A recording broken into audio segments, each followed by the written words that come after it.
Greetings, my fellow YouTubians. Pardon my scruff. I made this video 2 nights ago, but the camera battery ran out right in the middle of it, so now I'm doing it again. This is a contest entry for Elise Noel 711. First, a bit of backstory. I wanted to say congratulations to movieOVERLORD on as recently achieving 300 subscribers, and he shouted me out in his video as one of my one of his loyal viewers. So, thanks to him for that. He also made mention of Caitlin0120, and so I went and checked out her channel because I had never seen her before, and she had done an entry for this person's contest, and so now I'm doing the same thing. See how that all works? It's like the circle of life, or circle of YouTube movie reviewers or something. What Elise Noel wanted to know for our contest entry were what were our 3 favorite movies of 2010, and what is our New Year's resolution for 2011. I am going to do a little bit more than 3 if that's okay with you. First of all, the movie that used to be my number 5 pick for the year was 127 Hours, which I like very much, but I had a couple of issues with, kind of nagging, mostly involving the period of time in which James Franco is hallucinating that other people are there with him, or at least he's having visions of other people. Something happened that really wasn't clear to me, and I didn't realize that I didn't understand what was going on until it's clarified by the end titles. So a little issue with that. But aside from that, it's a very exciting movie, and James Franco is just terrific. He's just, doing all kinds of great stuff these days, and he's terrific in this movie, and overall it's a very exciting movie, especially the closing stretch of the film. Yeah, that one was my number 5, but just last week I finally got around to seeing The Fighter. The Fighter is directed by David O. Russell, and it's the 3rd time that David O. Russell's worked with Mark Wahlberg. Wahlberg, of course, was in Three Kings and I Love Huckabees.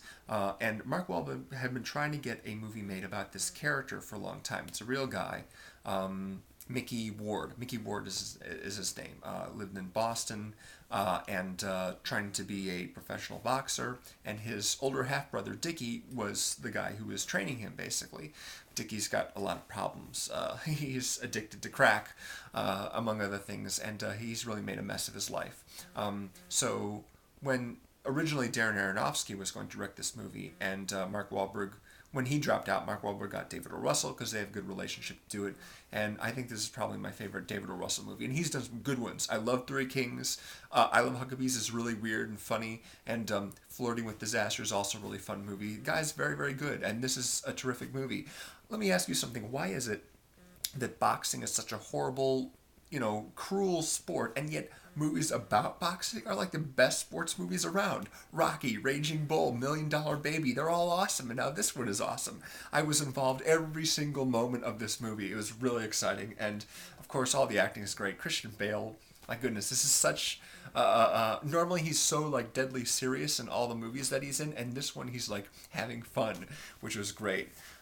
My number 4 pick for 2010 is The Social Network, directed by David Fincher, starring all kinds of awesome people, written by Aaron Sorkin. I've talked about this a lot already. I don't think I need to clarify what that is. My number 3 pick, Exit Through the Gift Shop. Now, this is a documentary that was done by a street artist, a graffiti artist, an elite graffiti artist who does all kinds of incredible, elaborate paintings and sculptures and all kinds of stuff, and then throws them all up like in the middle of the night while the cops aren't watching, and then gets the heck out of there, and people see it the next morning and they go, whoa, look at that, and it's all illegal, of course. So he maintains this persona, which he refers to himself as Banksy, and his voice is altered and his face is digitally obscured, and he's the director of this movie. What happened was there's this French guy named Terry, who had a cousin who was a street artist. And Terry is a guy who is just obsessively videotaping himself and all the people around him every single minute of the day. He's got boxes and boxes of videotapes he's accumulated over the years. And so when he watches his cousin do his street art and throw it up in the middle of the night, he goes out and meets more street artists. His cousin introduces him to more of them, including Banksy. And when Terry shows him the finished product of his documentary here, Banksy doesn't like it at all. He thinks it's terrible. So he says to him, I tell you what, Terry, why don't you start doing street art and I'll finish the movie? And so they traded places. It's a really, really interesting movie, really fun and crazy. And man, it's unbelievable the work that these guys put into stuff that they'll never see a dime for, you know, and will get taken down as soon as, you know, the cops or the building owners figure out what's going on. And it's really something. It's really something. People really living their passion there, you know, and to act with the consequences.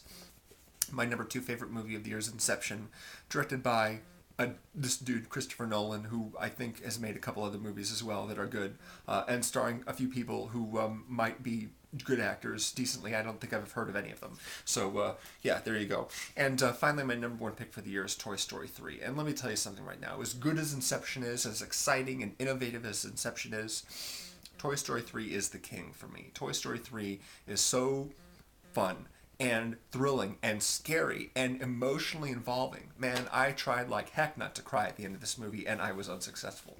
Terrific movie, fantastic movie. You know, what more is there to say about Pixar, you know, except that this movie leaves, you know, so many other great Pixar movies in the dust. You know, it's just like, I thought that was like awesome. But now Toy Story 3 comes along and puts it to shame. I don't know what to, you know, how are they going to top this one? Well, they will. At some point, they will make a movie better than this one. And at that point, I will go crazy. So anyway, those are my top 3, plus a few movies for 2010.